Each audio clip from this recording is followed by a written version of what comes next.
Hey there, thanks for joining us. If you dig our work, be sure to subscribe so you can stay updated about our weekly releases. Thanks a lot and enjoy.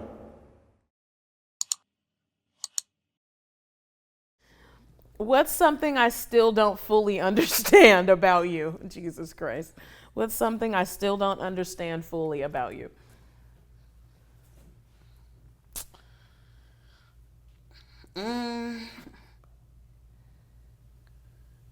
I don't think you fully I feel like I don't think you fully understand how I love.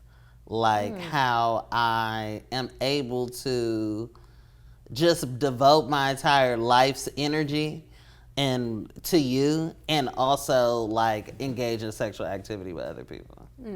I don't know if I think you call my love for you into question sometimes, and it's hurtful. I know that wasn't in the question, but that does bother me. Yeah, because I don't think you fully get the world of it, of how I feel about you. Yeah. I have trust issues. I get that. That's totally clear. That's totally clear.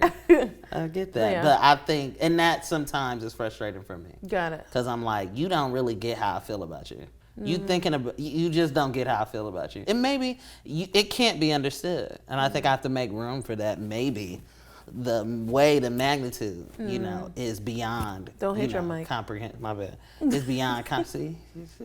I'm controlling. It's beyond. Taught me this. It's beyond comprehension, maybe. So I have to be open to the fact that my love for you might really be something you can't understand. Got it. At least not right now. Okay. Yeah. Got it. Your turn. What would make you leave me? Lord Jesus. If you cheated. Yeah. Yeah. Yeah. Because then I would, to your what you just said, then I would question the devotion and all that jazz. Yeah. Even though you question it now and I have not Oh, cheated. it would be confirmed for me. Got it. Yeah. That makes total sense. Yes. So it's like you like to be able to do what you want. So last night you want to go out, right? You want to go out alone because you just want to go out. You can't wait Saturday night for me to feel better and go out with you. You got to just go out now. So you in a relationship, you weren't poly before. Maybe you still aren't poly, but you want to have other sexual partners. And that's just something that you want to do, and you get fixated on wanting to do it to the point where I feel like you'll do anything to have it. Yeah. Yeah. So that's where I'm like, and I've told you how I feel about that, and that's where I'm like, I draw the line there. And I feel like if you do have another sexual partner and you regret it, then here it comes back again. I'm gonna have to hold the emotions that you have and do all the work and do all the work beyond you. Yes, I get that. Yes. Yeah. So my fear is I don't even want an open relationship. I guess maybe I'm too much of a Gemini. Maybe I'm too meta. I'm too airy. But I'm just on something else where it's like I just want to have sex with other people sometimes. I want us to have sex with other people sometimes. It doesn't mean that I view an open relationship as like I'm relating to them beyond something other than sex. Sex is one way to relate, but I don't necessarily view that as like I'm opening my relationship because I want to include. I'm not the type of person where if I have sex with a person, I can also be with them all the time. You get that? Like whereas you have sex with somebody, we together forever. Yes. You hella emotionally attached. You got feelings. Yes. I'm very different. This is before testosterone, where it's like I'm just having sex with you and I really don't feel anything. Right. But sex. Right. That's it. I don't feel, it's tactile for me. Got it it. doesn't feel, it's no brain, it's nothing in my brain that goes, oh, emotional. I like it. That's really only happened with you. I put that on everything I love. And then when it was with you, it was like, oh, like I'm smitten by this person. Like, yeah. Got it. So. Your turn. All right. You get what I'm saying now? Yes, I get what you're saying. You understand what I'm saying? I understand what you're saying. Yeah. I understand. As a survivor, what surprised you most about yourself during your, changing this word, when you had cancer? I think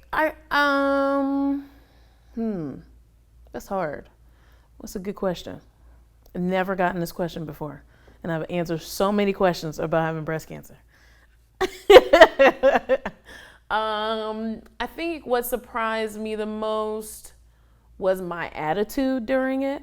Like what is coming to mind is after you have a double mastectomy, most of the time, dare I say, it may be different for everybody, you have an in-home nurse that comes and changes your bandages because it's too much to change and it has to be changed in a particular way. And she was like, you are the happiest person I see all day. And I was like, I believed her. I don't think she was just like blowing smoke up my butt. But because I just was cool. Like I was fine. I was happy to see her. I was like, let's get these drains done. Let's change the bandages. She was like, do you want to be in the mirror? I'm like, yes. Let's see this chest. Let's see how we looking. Like how we healing. What's happening? She was like, have you done your exercises? I'm like, hell no. And she would be like, okay, let's do them anyway. And I'd just scream in pain. But she was just like, I'm always happy to see you. And cancer is continuous. So even now, I feel like there's a spirit of like happiness around breast cancer that I don't see very often. I feel like breast cancer is very doom and gloom oftentimes, and people expect you to be doom and gloom. Even the questions that you get are very much like, are you okay? And like, wasn't it the worst thing ever? And what really wasn't the worst thing ever for me. It just wasn't. And then I dealt with it in a particular way that had me still live my life and still, and not that you can't live your life when you're sad. I definitely had moments when I was sad, but most of the time I was cool. Like before I had my double mastectomy, like getting wheeled into the surgery, they have to ask you what kind of surgery you're having. And I was like, boob job. And then I was asleep. Wow. And all I remember was them laughing at me. What's something I do that annoys you? One thing. I don't like when you get down on yourself. And it's annoying that it annoys me. I'm annoyed that something like that would annoy me. Something is human and normal and natural and not a problem. The things that you say about yourself. Like it's like, Ericka, come on. Like I think you don't know who you are yet. You do know. That sounds so hotep. You do know. But I just think you. That's one of the only places where I'm an African queen. No. I think that's the only place where you are indecisive is around your own ability and expertise. And it is the place that is where it's completely unwarranted. It's like, even with the confirmation and people all over the world, you know, being touched and moved. People talking about, oh my God, like listening to you and finding your page has been the only thing that's, you know, saved my life and got me in touch with who I am as a person. It's like, even when people say these type of things to you on a regular basis, the ways in which that you've changed their life and you've changed this world and you've been a seminal voice inside of sex education. And in my opinion, I'm gonna go ahead and say it, but like before you in the internet world, sex education was not important. In the internet for young people. I'm telling you, people our age and younger, it was not important. It wasn't a thing, and it wasn't a conversation, especially queer Black people felt a part of on a large scale. You are the first person who's done that. It's just amazing the work that you've done, and and you get this all the time. People say these things to you all the time on a regular basis, and you just always like, damn, why didn't I get invited to that dumb, stupid thing? Influencer. You know what I mean? I tell you all the time, you're not no influencer. You know what I mean? Like, you're the influence. Thanks, babe. You know what I mean? You're the influence. Your work is the influence. You're not an influencer. So when you get wrapped up into that world, it does bother me. It is like, it's not annoyance. It's just like, got it. It's no way that I can make you see. It's something you got to see. Got it. Yeah. Your turn. When was the last time you considered ending this relationship, and why didn't you? Oh, they trying to take it there. All right, okay. I have never considered ending our relationship. I've never considered that. So, I just never have. I'm doing a good job. Why? I'm doing great. You've never wanted to get rid of me. No. Wow, that's touching. No. That's very touching. I've been upset, and I've been like, we need to figure this shit out. Yes. But I haven't been like, I want to break up. Yeah.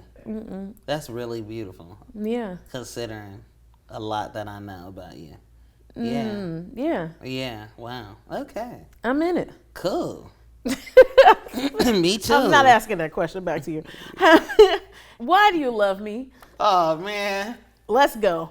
Ericka, you are not fake. I say this all the time. I hate that you say that, by the way. love If it. there's one thing I don't like that you say is that. You are not, babe. You But are hella would you real. expect me to be fake? No, the world. I'm jaded about the world. I have it that we're in the Matrix. And there's no red pill, there's no green, there are no pills, there's no way to get out. Nobody wants to get out. It's like a big cage. And we're all inside of it, and Having a everybody's 24-hour orgy.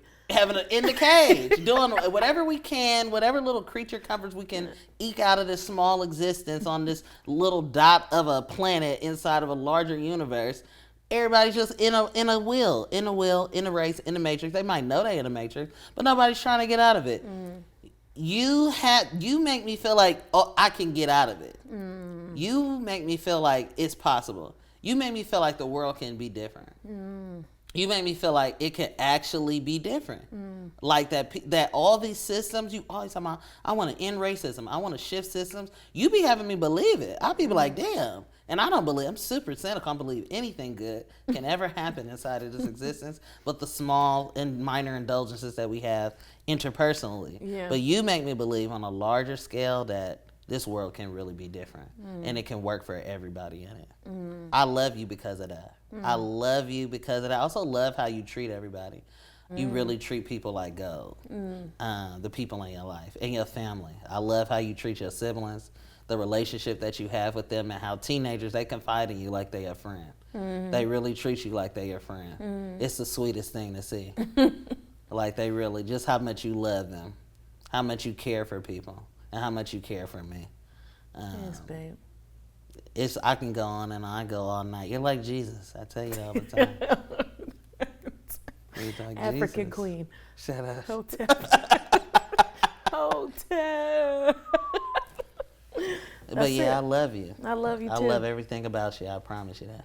I love you too. Yeah. Everything about you, even your porn addiction. Unbelievable. I think that's it for us.